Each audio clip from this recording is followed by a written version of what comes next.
Hello সবাইকে। তো প্রথমবার এই সুপার ক্লে ব্যবহার করে আমি এরকম সুন্দর ফুল বানালাম। তার জন্য পছন্দ মতো কালার নিয়ে এটাকে এরকম ড্র করে নিলাম যাতে একটু সফট হয়ে যায়। তারপরে একটি কৌটো দিয়ে এটাকে সমান করে নিলাম। তারপর এই টুলসগুলো দিয়ে এটাকে সমানভাবে কেটে নিলাম। কেটে নেওয়া টুকরোগুলো এক এক করে গোল করে জোড়া লাগিয়ে দেব।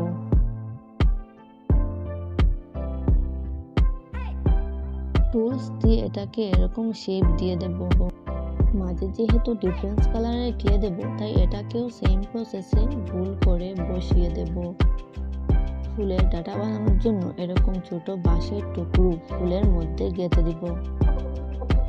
বাঁশের টুকরোটাকে কভার করার জন্য গ্রিন কালারের ক্লে দিয়ে জোড়া লাগালেই তৈরি আমাদের মিনি ক্লে ফ্লাওয়ার। তোমাদের যদি আমার এই ভিডিওটা ভালো লাগে তাহলে লাইক করে পাশে থেকো।